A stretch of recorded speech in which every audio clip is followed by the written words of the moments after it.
Panorama Bíblico, Esqueleto del Antiguo y Nuevo Testamento, clase 34. Bienvenidos, el día de hoy comenzaremos con la clase 34 del estudio de Panorama Bíblico. En la clase pasada estuvimos viendo acerca de este personaje llamado Erasto. Vamos a ver también este periodo de 18 meses en la cual Pablo estuvo trabajando en Corinto.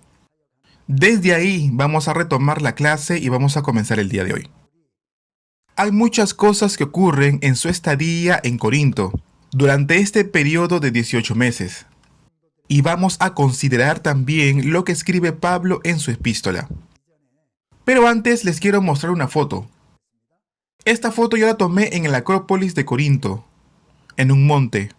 El mar que ven a lo lejos se llama el mar Jónico. Y en la clase 33 también tocamos este tema acerca de la Acrópolis. Se encontraba el templo de Afrodita, el templo de Artemisa, y también habían otros templos paganos. Habían muchos templos paganos.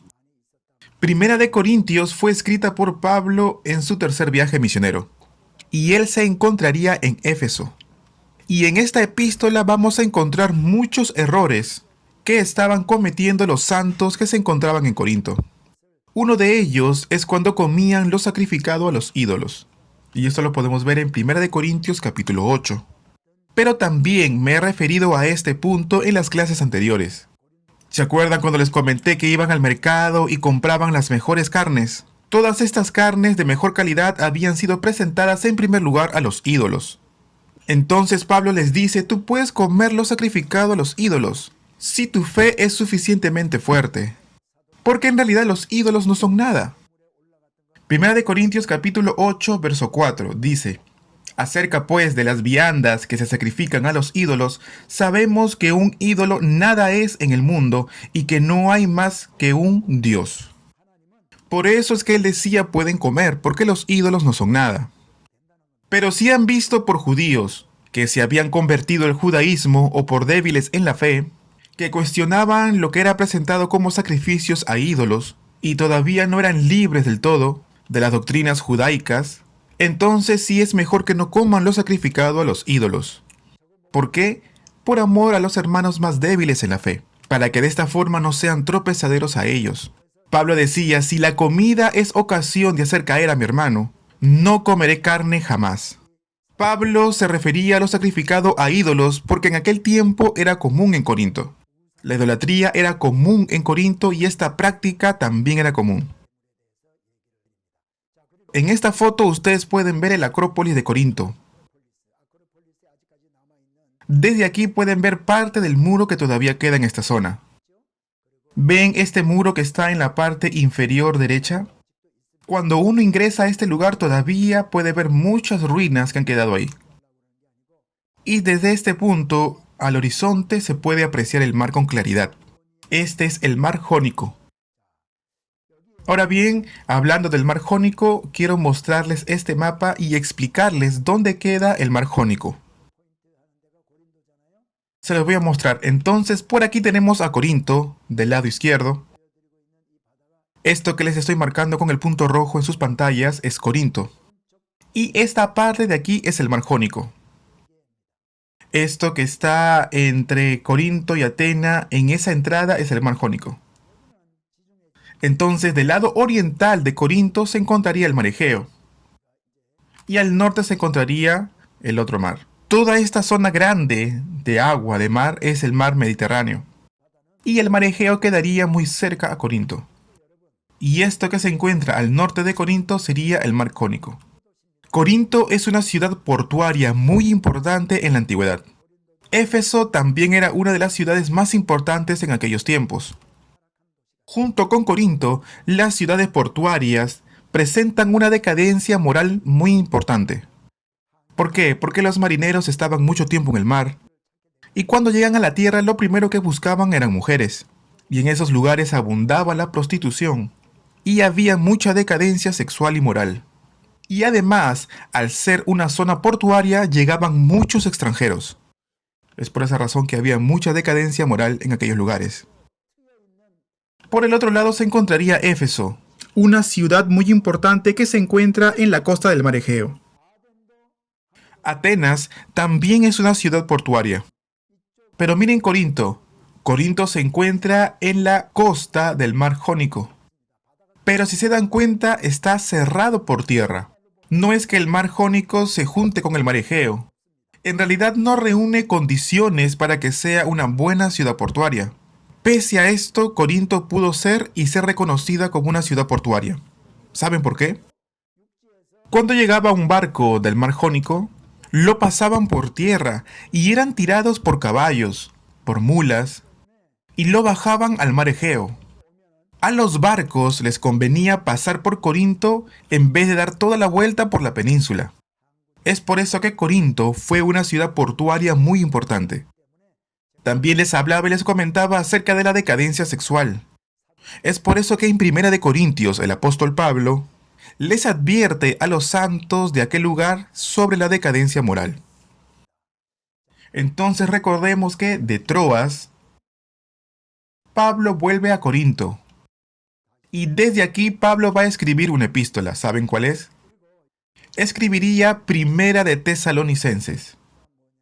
Como les mostré anteriormente, cuando Pablo partió de Filipos y llega a Tesalónica, luego de Tesalónica Pablo parte a Berea. De Berea se dirige a Atenas y de Atenas a Corinto. En Corinto estuvo 18 meses y estando aquí en Corinto, Pablo escribió una carta. Pablo escribiría Primera de Tesalonicenses. Primera de Tesalonicenses fue escrita por el siguiente motivo. Los santos de Tesalónica, los tesalonicenses, se habían mantenido firme en su fe. Y esto fue para regocijo del apóstol Pablo. Pero más tarde el apóstol Pablo oye que los tesalonicenses habían aceptado una doctrina errada acerca de la escatología. Los tesalonicenses estaban llorando con mucha tristeza por aquellos que habían muerto antes de conocer a Jesús. Pero también lloraban por aquellos que habían muerto después de haber creído en Jesús.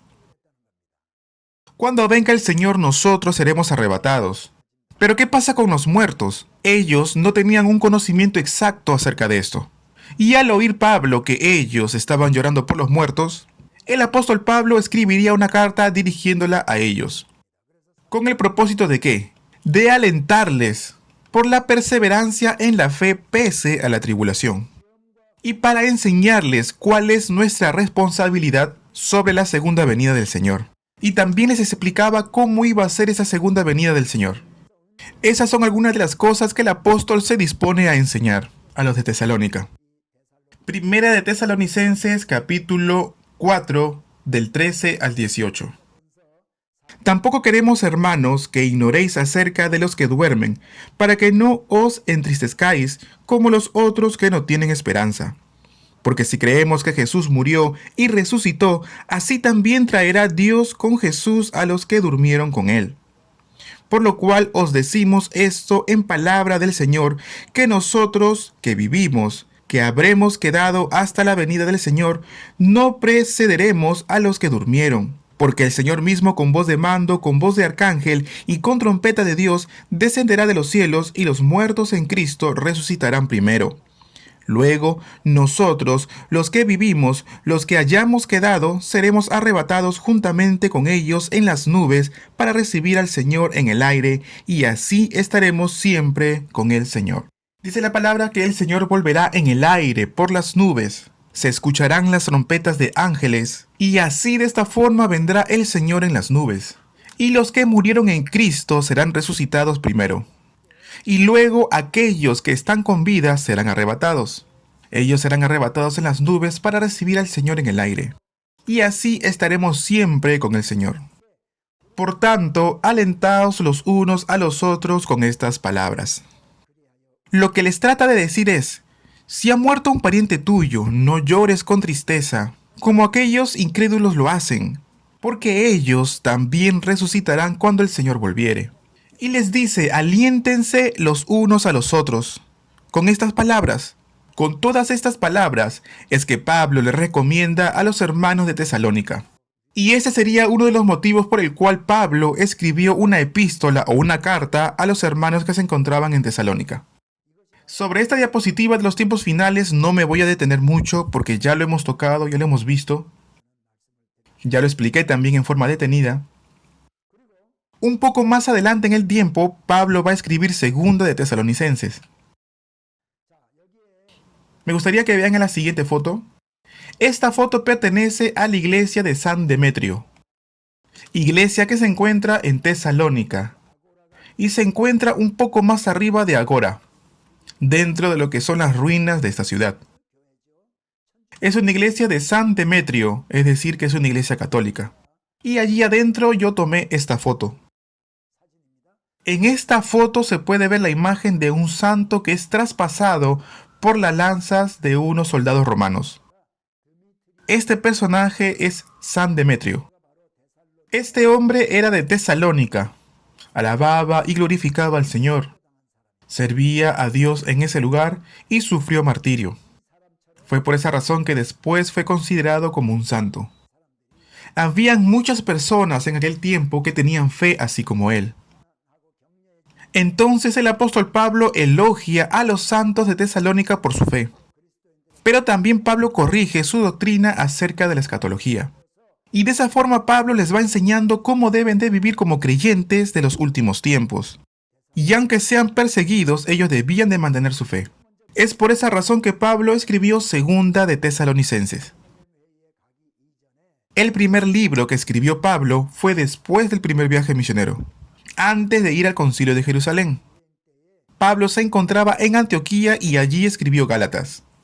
Y durante su segundo viaje misionero, estando en Corinto, Pablo escribiría Primera de Tesalonicenses, y más adelante en Corinto, durante su segundo viaje misionero, mientras él permanecía en Corinto, Pablo escribiría Segunda de Tesalonicenses, que vendría a ser su tercera epístola. Después de escribir Primera de Tesalonicenses, Pablo recibe noticias de los hermanos que se encontraban en Tesalónica. Ellos creían que estaban a vísperas de la segunda venida del Señor. Entonces ellos no hacían nada, no iban a trabajar y solamente estaban esperando la venida del Señor. Hace mucho tiempo atrás, había una secta que decía que iba a venir el Señor. Y a las 12 de la noche siempre se reunían para adorar en un culto y todos estaban vestidos de blanco. Y muchos de los adeptos de los miembros de esta secta dejaron sus trabajos, no iban a trabajar, no mandaban a sus hijos a la escuela, al colegio. Y todas las noches se reunían, rendían el culto, vestidos de blanco, y esperaban ser raptados. En realidad era una secta. A lo largo de toda la historia del cristianismo hubieron muchas sectas, siempre presentando una escatología inminente. Y decían, por tanto, no hay que esperar nada, solamente tenemos que esperar al Señor. Y en realidad es una teología incorrecta. Es por esa razón que nosotros debemos de conocer las escrituras como son, como es, para poder discernir lo que es secta y lo que no lo es. Amados, nosotros necesitamos conocer la palabra para poder discernir esto. De esta forma nosotros podemos tener discernimiento espiritual y podemos saber y entender quién es un profeta falso, o qué es un siervo verdadero que proclama la verdad de Dios. Y es así que el apóstol Pablo escribe Segunda de Tesalonicenses y dice, el que no quiera trabajar, que no coma. Bueno, volvamos entonces a Segunda de Tesalonicenses y vamos al capítulo número 1. Aquí Pablo va a elogiar a los hermanos que se encontraban en Tesalónica por su fe. Verso 3. Debemos siempre dar gracias a Dios por vosotros, hermanos, como es digno, por cuanto vuestra fe va creciendo y el amor de todos y cada uno de vosotros abunda para con los demás. Pablo está diciendo que cada vez que oran por ellos, damos gracias a Dios, tanto que nosotros mismos nos gloriamos de vosotros en las iglesias de Dios, por vuestra paciencia y fe en todas vuestras persecuciones y tribulaciones que soportáis. Acuérdense la foto que yo les mostré de la iglesia que conmemora a San Demetrio. Él fue un mártir por Cristo. Pablo nos dice que hubo persecución, hubo tribulación, pero la iglesia de Tesalónica soportó con fe. Y Pablo nos dice que su fe fue motivo de gloria delante de otros hermanos. cuán fieles ellos han mostrado ser con su fe, y también podemos ver cuán agradecidos ellos están. Luego de alentar a los hermanos, Pablo, en 2 de Tesalonicenses capítulo 2, verso 2, Pablo les dice que no os dejéis mover fácilmente de vuestro modo de pensar, ni os conturbéis ni por espíritu, ni por palabra, ni por carta, como si fuera nuestra, en el sentido de que el día del Señor está cerca. Verso 3. Nadie os engañe en ninguna manera, porque no vendrá sin que antes venga la apostasía y se manifieste el hombre de pecado, el hijo de perdición.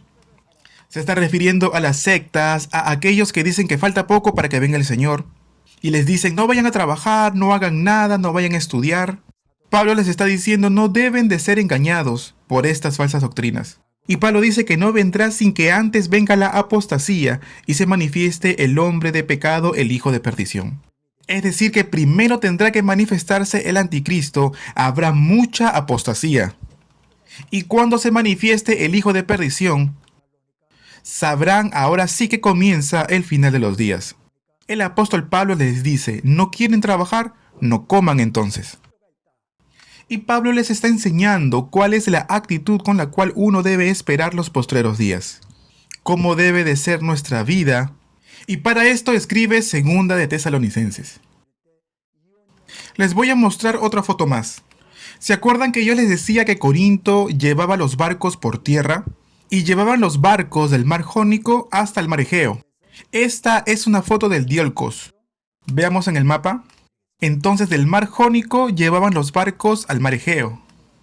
Entonces transportaban por este camino llamado Diolcos los barcos. Miren esta foto, por este camino cruzaban las embarcaciones. Por ejemplo, ponían los barcos sobre carros y es por esa razón que los caminos están tan marcados. Es por esto que Corinto pudo avanzar, pudo desarrollarse como una ciudad portuaria. Y este vendría a ser el trasfondo de 1 y 2 de Corintios. Hoy en día, ¿cómo se vería? En realidad yo no les dije esto, pero ¿cómo hacían para ir desde Atenas a Corinto? Ven que está unido. En realidad Corinto no es una isla. Corinto, no se vayan a equivocar, no es una isla. Corinto es parte del continente. De Atenas hacia Corinto, por esta pequeña franja de tierra, pueden ir vía terrestre. En realidad, podría llamársele como una península. En realidad sí, parece una isla, pero no, está unida al continente. Hoy en día hicieron un canal artificial para poder unir los dos mares. Desde el mar Jónico hasta el mar Egeo. Con excavaciones hicieron una franja que unía los dos mares. Y es muy parecido al canal de Panamá. No pueden pasar por ahí las embarcaciones más grandes, pero sí las embarcaciones más pequeñas. El emperador Nerón, el emperador de Roma, trató de hacer este canal durante su imperio, pero dicen que fracasó. Porque en realidad todo esto no está hecho de piedra, sino está hecho de roca, y es una roca muy dura. Y en aquella época no tenían la tecnología para poder hacer este canal. Más adelante, con el tiempo, los especialistas franceses lograron hacer este canal. Esta vista es desde el mar Egeo hacia el mar Jónico. Al lado de Corinto, en el mapa se encuentra Cencrea. Supongamos que esto es tierra.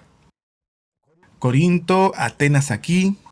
Corinto y Atenas están unidos por tierra. Hoy en día, como les comenté, hay un canal artificial. La ciudad que se encuentra del lado del mar Jónico es Corinto. Y la ciudad que se encuentra al frente, del lado del mar Egeo, es Cencrea. El apóstol Pablo llegaría a Cencrea y de allí parte en una nave. Al principio Pablo quería ir por tierra, pero habían venido los judíos de Macedonia y lo estaban esperando allí para procurar la muerte de Pablo. Es por esa razón que Pablo no regresa por tierra y juntamente con Priscila y con Aquila, que son consiervos de Pablo, que conoció en Corinto, el apóstol Pablo no vivía de las ofrendas de los hermanos de la iglesia. A Priscila y Aquila los conoce en Corinto y ellos como pareja se dedicaban a hacer tiendas. Y es así como Pablo trabajaba haciendo tiendas juntamente con Priscila y Aquila. Y seguramente Pablo habría vivido de las ganancias que esto producía. Priscila y Aquila eran un matrimonio que sirvió con dedicación, con consagración, delante de Dios y también delante del apóstol Pablo. Entonces se dirigen a Cencrea, y allí dice la palabra que el apóstol Pablo se rapó la cabeza allí en Cencrea. Hechos capítulo 18, vamos a buscar. Hechos 18, verso 18. Versos 18 al 19. Mas Pablo, habiéndose detenido aún muchos días allí, después se despidió de los hermanos y navegó a Siria, y con él Priscila y Aquila, habiéndose rapado la cabeza en Cencrea, porque tenía hecho voto. Amados, tenemos que entender bien este pasaje. Algunos se rapan la cabeza, por ejemplo, algunos deportistas, o cuando toman algún tipo de decisión importante en su vida, se rapan la cabeza. A veces los deportistas, cuando se proponen ciertas metas, por ejemplo, este año yo quiero destacarme en esto, en el deporte, y de repente toman alguna decisión importante, ellos se rapan la cabeza. Algunos cuando leen esta parte de la palabra dicen, bueno, de repente el apóstol Pablo habrá tomado alguna decisión importante. Es por esa razón que él se rapó la cabeza. En realidad no es así. Él ya había hecho un voto. Los judíos, cuando hacían un voto, durante ese tiempo, ellos no se cortaban la barba, no se cortaban el cabello. Y cuando termina ese periodo, ese tiempo de voto, por ejemplo, alguien dice, Dios, yo voy a ayunar por 30 días. Durante esos 30 días de ayuno, no se cortaban el cabello ni la barba. Pero cuando se cumplen los 30 días, la persona se cortaba el cabello o se rapaba el cabello. En Cencrea dice la palabra de Dios que Pablo se corta o se rapa el cabello. En realidad esto es un detalle y no es tan relevante o tan importante. Deuteronomio capítulo 23, verso 21 dice, cuando hagas voto a Dios, no tardes en pagarlo.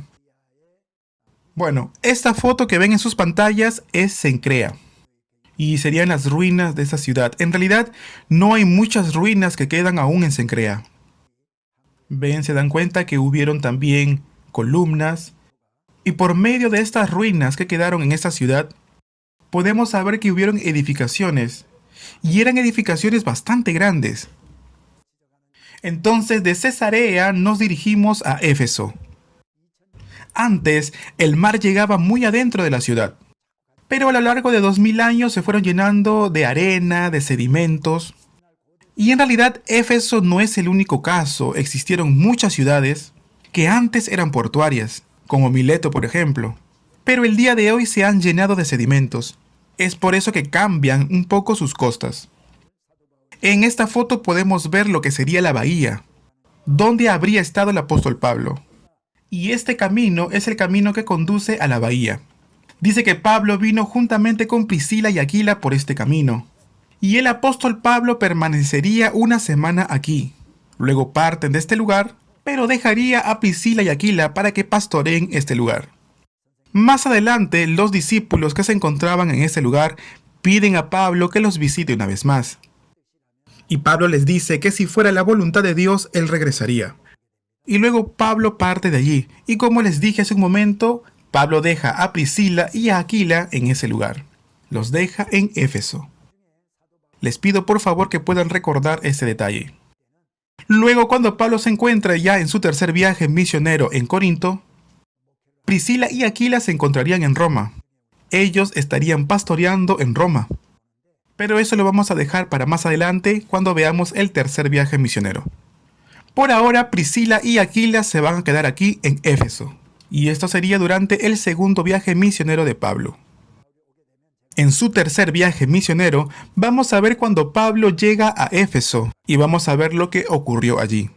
Bueno, entonces Pablo de Cencrea se dirige a Éfeso y se encuentra ya en Éfeso. El apóstol Pablo deja a Priscila y Aquila en Éfeso y Pablo se dirige a Cesarea. Cesarea aparece mucho en los libros del Evangelio.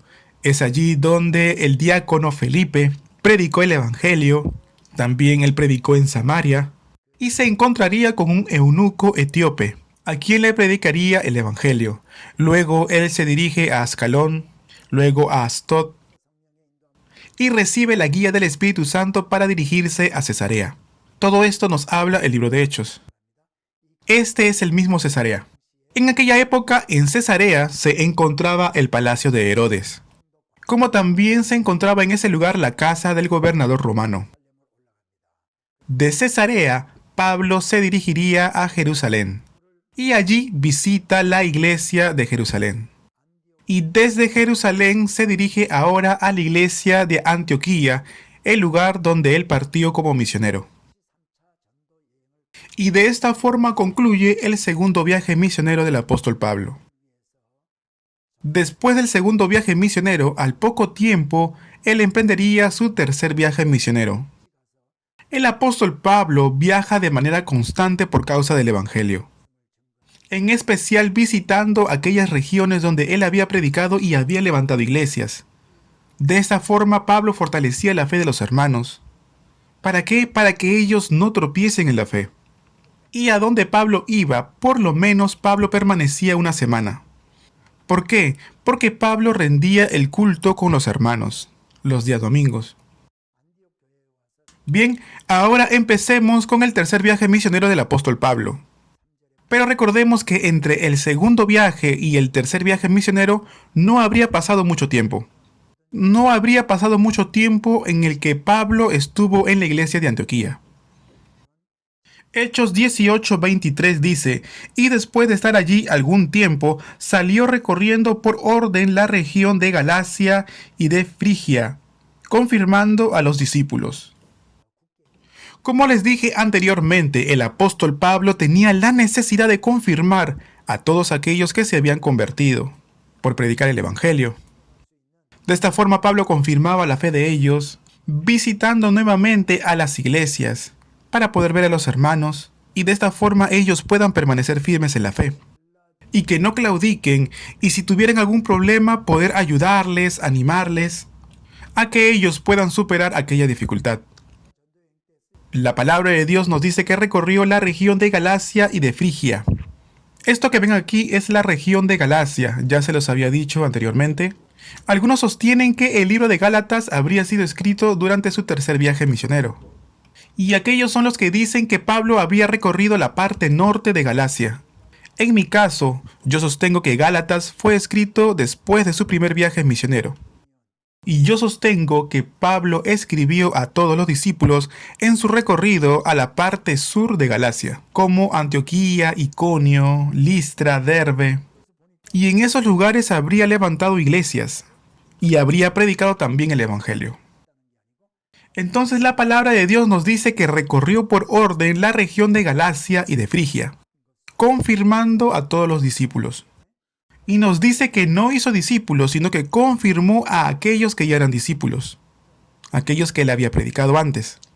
Luego Pablo iría a Éfeso, pero inmediatamente antes de ir a Éfeso, ¿quién se dirige para allá?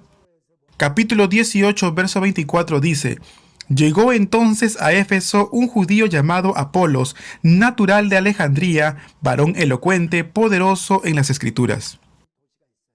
Alejandría se encuentra del lado de Egipto. Toda esta parte baja del norte, todo lo que está marcado de naranja, en la parte de África. Alejandría es una ciudad costera del mar Mediterráneo. Y nos dice la Biblia que había un judío llamado Apolos, natural de Alejandría, que se encontraba en Éfeso. Él asistía a la iglesia pastoreada por Priscila y Aquila. Y la palabra de Dios nos dice en el capítulo 18 que Apolo era poderoso en la palabra de Dios, que era un varón elocuente y conocía mucho acerca de las Escrituras. Y él se encontraba predicando el evangelio. En realidad no sabemos cuál es la profesión de Apolo, pero sabemos por las Escrituras que Apolo era un predicador notable, y que habiendo recibido la gracia de Dios testificaba de Jesús. Volvamos a leer verso 24 del capítulo 18. Llegó entonces a Éfeso un judío llamado Apolos, natural de Alejandría, varón elocuente, poderoso en las Escrituras. Este había sido instruido en el camino del Señor, siendo de espíritu fervoroso, hablaba y enseñaba diligentemente lo concerniente al Señor, aunque solamente conocía el bautismo de Juan. Dice que predicaba la palabra de Dios con fervor. Todo lo que él sabía de Jesús, él lo predicaba con fervor. Pero conocía solo el bautismo de Juan, es decir, el bautismo en aguas para perdón de pecados. Y de esta forma Apolos comenzó a hablar con denuedo en las sinagogas. Y llamaba la atención de muchos, ya que él había venido desde Alejandría. Y de esta forma muchos comenzaron a seguir a Apolos. Pero Priscila y Aquila eran discípulos ¿de quién? Ellos eran discípulos del apóstol Pablo. Y ellos sabían más que nadie cómo Pablo había sido hallado por el Señor, cómo Pablo se había convertido. Y conversando con Apolo, se dieron cuenta que él no tenía mucho conocimiento acerca de Jesucristo, sobre su muerte en la cruz y cómo con la muerte de Jesucristo en la cruz nosotros ahora somos perdonados. Es por eso que dice verso 26, y comenzó a hablar con denuedo en la sinagoga, pero cuando le oyeron Priscila y Aquila, le tomaron aparte y le expusieron más exactamente el camino de Dios. Dice la palabra que le expusieron más acerca del camino de Dios. En otras palabras, Priscila y Aquila le explicaron más acerca de la salvación, cómo Dios salvó a la humanidad por medio de Jesucristo. Entonces Priscila y Aquila le enseñó a Apolo más correctamente cuál era el camino del Señor, el camino de la cruz. Apolo quería dirigirse a Acaya.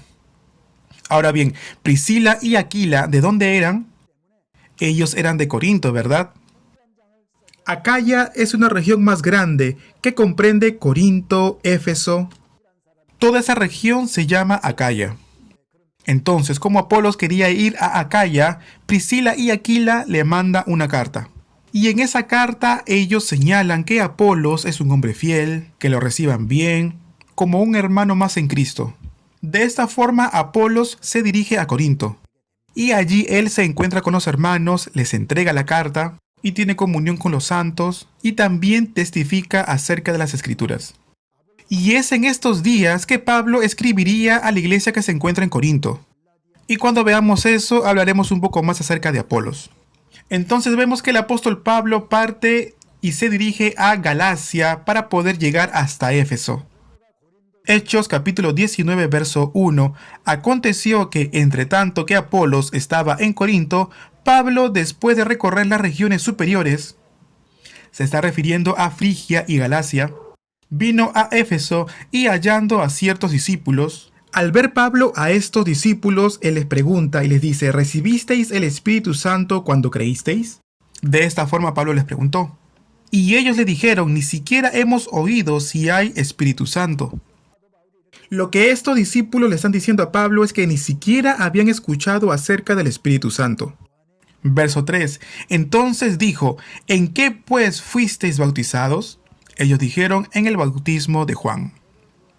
Es decir, que ellos eran discípulos de Juan el Bautista.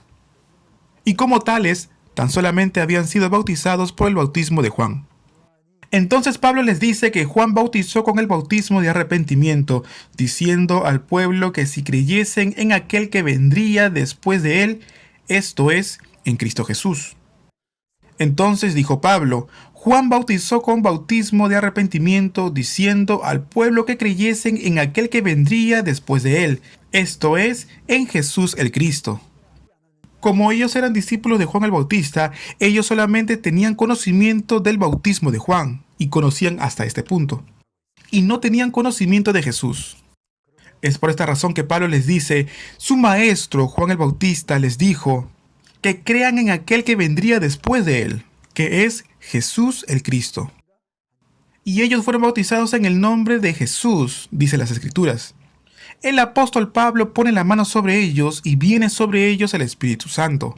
Y ellos comenzaron a hablar en lenguas y profetizaron. ¿Y cuántos eran? Eran aproximadamente unos 12 hombres. En este punto yo quiero decirles algo. Quiero hablarles un poco acerca del Espíritu Santo. Y de esta forma terminaremos la clase 34. En el libro de Hechos hay 5 registros sobre el advenimiento del Espíritu Santo. en el capítulo 2, cuando el Espíritu Santo viene sobre los 120 discípulos, cuando ellos se encontraban unánimes orando en el Pentecostés. Vino un viento recio, y se les aparecieron lenguas repartidas como de fuego. Y asentándose sobre cada uno de ellos, fueron llenos del Espíritu Santo y comenzaron a hablar en otras lenguas. Los que estaban allí les oyeron hablar cada uno en su propia lengua. Entonces vemos que el Espíritu Santo vino sobre los 120 discípulos, y ellos en ese momento recibieron el don de lenguas. El segundo registro lo podemos encontrar en el capítulo 8 del libro de Hechos. Cuando Felipe, después de predicar en Samaria, vieron que los samaritanos también aceptaron el Evangelio, aceptaron a Jesús como su Salvador, pero no dice en realidad aquí que recibieron al Espíritu Santo. Más adelante, Juan y Pedro, oyendo que también los samaritanos habían recibido a Jesucristo, ellos fueron y oraron por ellos, y vino el Espíritu Santo sobre ellos. Esto nos dice en el capítulo 8 del libro de Hechos.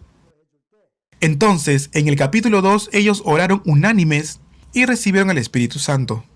En el capítulo número 8, ellos recibieron a Jesucristo, pero todavía no había venido sobre ellos el Espíritu Santo. Pero luego, cuando recibieron la oración por imposición de manos, ellos recibieron al Espíritu Santo. En el capítulo número 9 está la conversión de Saulo, que en el camino a Damasco, mientras él se dirigía para aprender a todos los cristianos, escucha la voz de Jesús que le dice: «Saulo, Saulo, ¿por qué me persigues?». Él le responde: «¿Quién eres, Señor?». Y Jesús le dice: «Yo soy Jesús a quien tú persigues». Y de esa forma Pablo quedaría sin visión, y sería llevado a una casa que se encontraba en una calle llamada La Derecha. Y Ananías, que lo esperaba, oró por él, y dice la palabra que se le cayeron como escamas de sus ojos. Y de esta forma Pablo recibió el Espíritu Santo. Pablo, cuando creyó, recibió al Espíritu Santo. Luego, en el capítulo número 10, en la familia de Cornelio, Pedro predica el Evangelio, y allí, mientras ellos recibían la palabra de Dios, recibieron al Espíritu Santo. Es decir, que lo recibieron al oír la palabra. Aceptaron a Jesús como su Señor y Salvador y recibieron al Espíritu Santo. Y ya en el capítulo 19, Pablo se encuentra en Éfeso y les pregunta a los discípulos: ¿recibisteis al Espíritu Santo cuando creísteis? Y ellos le respondieron: ni siquiera hemos oído que existe el Espíritu Santo. Entonces les enseñó que la salvación es por creer en Cristo Jesús. Y cuando oró con imposición de manos sobre ellos, ellos recibieron al Espíritu Santo. Ahora bien, ¿por qué yo les hago mención acerca de estos 5 sucesos del advenimiento del Espíritu Santo? Hay algunas iglesias o denominaciones que enseñan de la siguiente forma: cuando alguien cree en Cristo Jesús, debe de recibir aparte al Espíritu Santo. Supongamos que nosotros creemos en Cristo Jesús y nos convertimos. Ellos dicen: aunque seamos hijos de Dios, aunque seamos parte del pueblo celestial, debemos pedirle a Dios el Espíritu Santo para poderlo recibir. ¿Por qué? Porque miremos en el capítulo 19 de Hechos. El apóstol Pablo les pregunta a los discípulos de ese lugar: ¿recibisteis el Espíritu Santo cuando creísteis? Es decir, que podemos creer sin recibir el Espíritu Santo. Por algo Pablo habría preguntado si recibieron al Espíritu Santo cuando creyeron.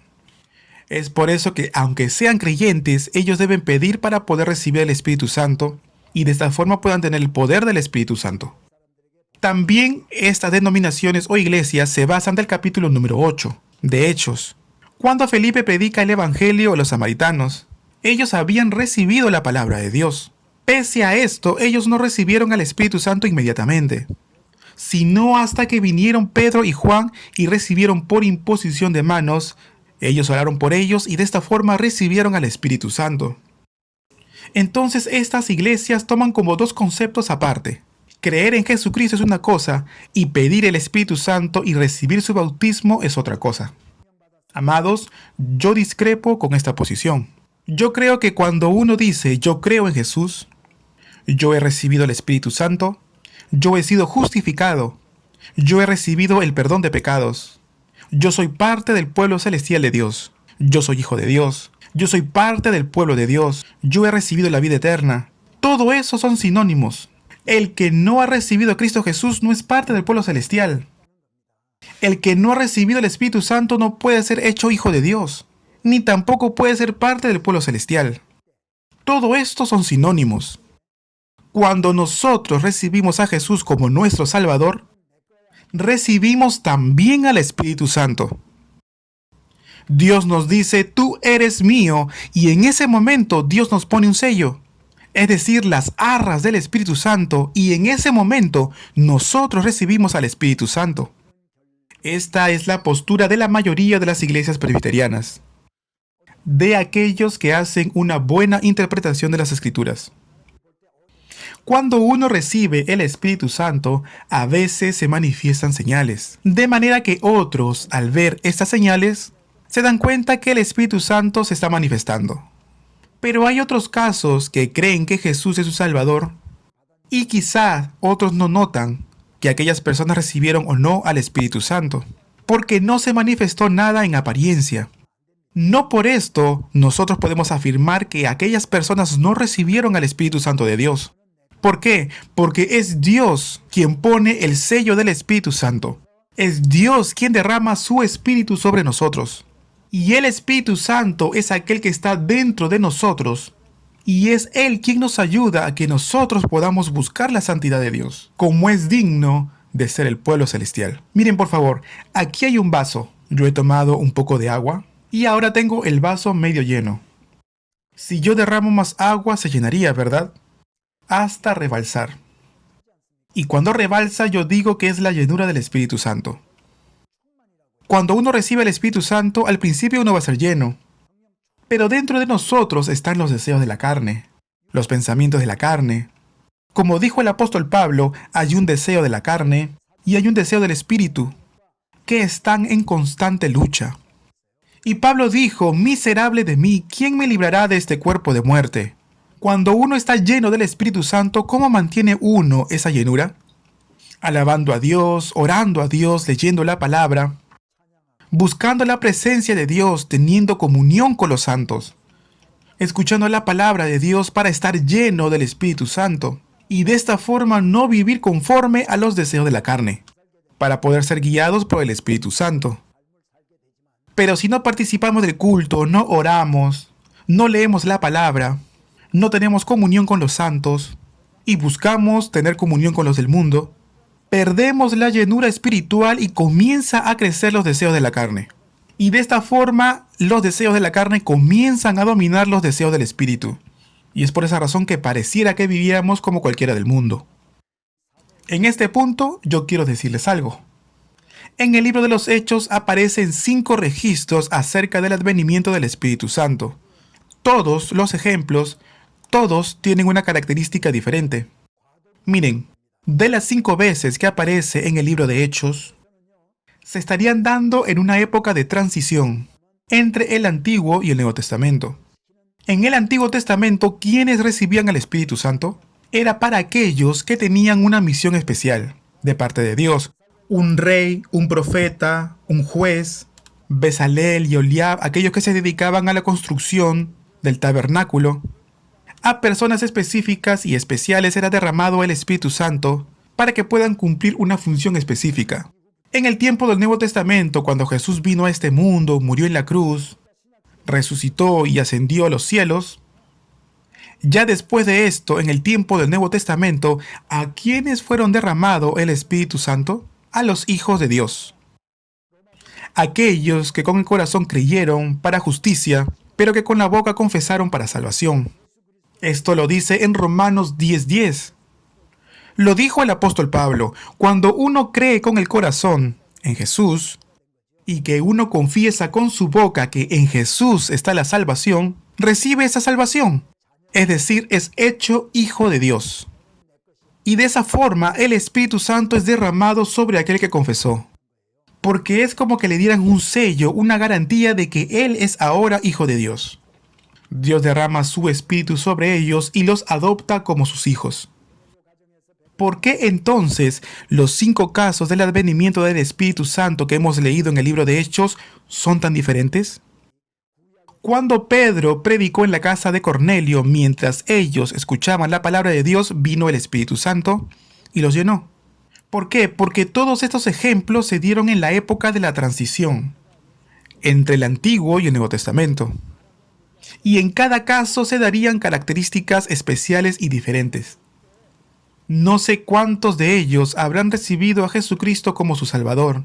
No puedo decir que fueron todos, pero fueron hechos discípulos, fueron hechos parte del pueblo de Dios. Jesús ya les había dicho a sus discípulos que no se fueran de Jerusalén hasta recibir el Espíritu Santo. Y cuando ellos oraron en forma unánime, el Espíritu Santo fue derramado sobre ellos. En el capítulo número 8 también hubo un advenimiento del Espíritu Santo. Muchos teólogos dicen que los discípulos creían que los gentiles no eran salvos, que no podían ser hijos de Dios. Y al escuchar que ellos habían recibido a Dios, ellos irían a ver a los gentiles. Y cuando ellos oraban por los gentiles con imposición de manos, ellos veían que el Espíritu Santo era derramado sobre ellos. Y hasta los gentiles convertidos oraban en lenguas. Entonces, en esta época de transición, todas estas características especiales eran para que los discípulos vieran con sus propios ojos cómo aún los gentiles recibían al Espíritu Santo. Es decir, que daban evidencia de su salvación. En Hechos capítulo 9, Saulo recibe la oración con imposición de manos, de parte de Ananías. Recibe a Jesús como su Salvador, y se le caen las escamas de sus ojos, y recibe al Espíritu Santo. Este es un caso que al creer en Jesús recibe al Espíritu Santo. En el capítulo 10 también, al oír la palabra que Pedro estaba dando, creen en Jesús e inmediatamente reciben el Espíritu Santo. En el capítulo 19, Pablo les pregunta, ¿recibisteis al Espíritu Santo cuando creísteis? Algunos sostienen mediante esto que son dos cosas aparte: el creer y recibir al Espíritu Santo. Y se basan en esta parte de las Escrituras para decir que ellos creyeron, pero no tuvieron al Espíritu Santo. Y Pablo luego oró por ellos. En realidad, amados, no es así. Tenemos que considerar el contexto. Ellos no sabían que la salvación era por creer en Cristo Jesús. Ellos habían sido bautizados con el bautismo del arrepentimiento, el bautismo que predicaba Juan, y pensaban que con esto bastaba para ser salvos. Es por esta razón que Pablo primero les habla de Jesucristo. Les habla sobre el camino de salvación a través de Jesucristo. Y luego recién Pablo ora por ellos y reciben ellos el Espíritu Santo. Así es que de esta forma, al creer, ellos reciben al Espíritu Santo. En la próxima clase vamos a hablar acerca del bautismo del Espíritu Santo y la llenura del Espíritu Santo, y comparar estos dos sucesos para que podamos entender sin ningún tipo de dudas. Bien, estamos ahora culminando con la clase número 34. Muchas gracias por todo el esfuerzo que han hecho el día de hoy. Nos vemos en la próxima clase, clase 35. Gracias.